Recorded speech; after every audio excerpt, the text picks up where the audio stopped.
Hey guys, ozarkangler. This is a terminal tackle review. This is what terminal tackle is your hooks, your sinkers, basically what it takes to make a bait, like your wire baits, your spinner baits, your jigs, jig heads.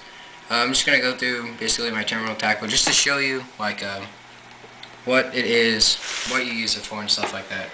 I start with this box since this is the main box. I got a lot of stuff in here. I got jig heads, and these are my casting jigs.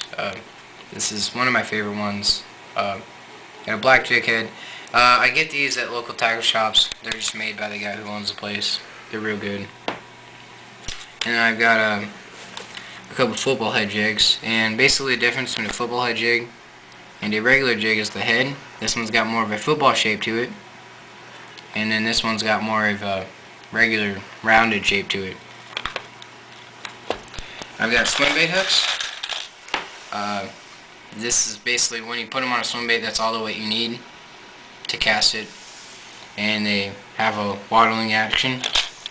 And then I've got some small flipping hooks in here for pitching and flipping. Right, like this. That's what a flipping hook will look like normally. It's just a wide gap hook that's offset. And what offset means is it's got that little bend right there in the top of it. Swivels. You use these for Carolina rigs, for basically like a double fluke rig and stuff like that. I've got regular worm hooks. Once again, these are 2/0 Gamakatsu. They're offset, and they've got a big gap right here. Real great for your like shaky worms, chick worms, curl tail worms. 1/4 ounce weight. That's a great casting weight. 5/16. That's what I flip with around just like regular cover, like wood banks on Beaver Lake. I live in Arkansas. The Beaver Lake, it's nothing but wood cover. Beads for a rattle, and then split shot. Small little storm swim baits. A couple of those. And you can see the difference in the tail. It's got a paddle tail. This one's got a curl tail. We got chatterbaits. Basically, just like spinner baits, they pull through the water and they vibrate. Some pros will say that this will replace the spinner bait. I doubt it. I'm not sure. I've never even caught a fish on them.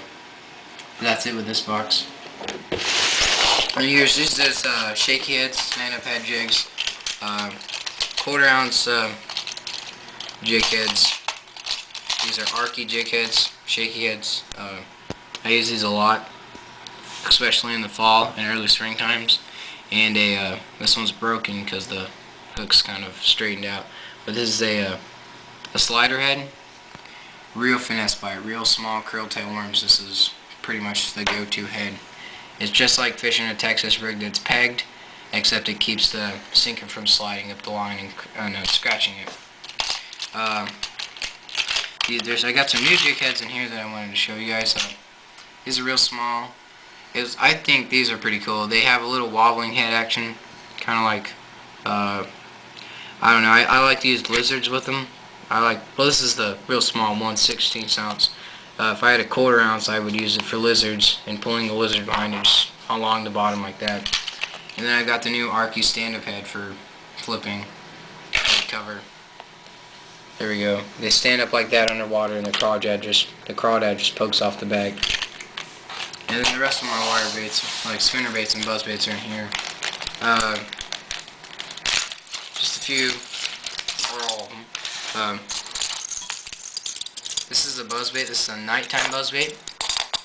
It is a War Eagle buzz bait, and I think it's 5/16 ounce. Real good bait during nighttime. And then there's buzz baits right here that I like to use. I like to put Zoom horny toads on the back of them as a trailer. In the morning time during the spring and the pre-spawn season, that's probably one of the best baits you could have to fish. And then I got some skirts, like replacement skirts. I got 2 spinner baits here. Right here. These are some of my spinner baits. that I fish a lot.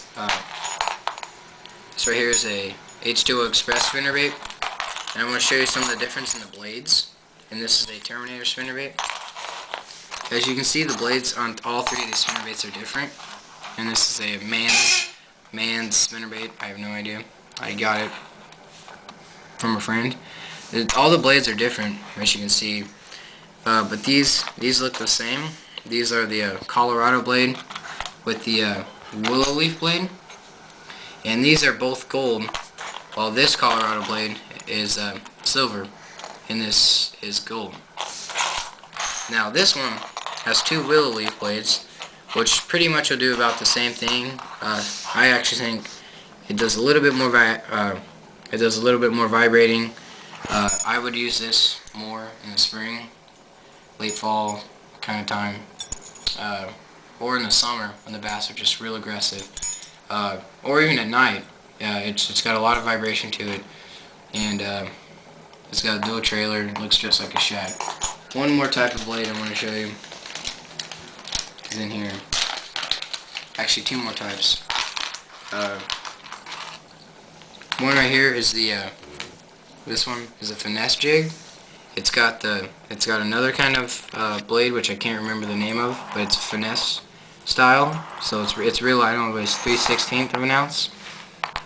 And then right here, this is what I want to show you, a painted blade.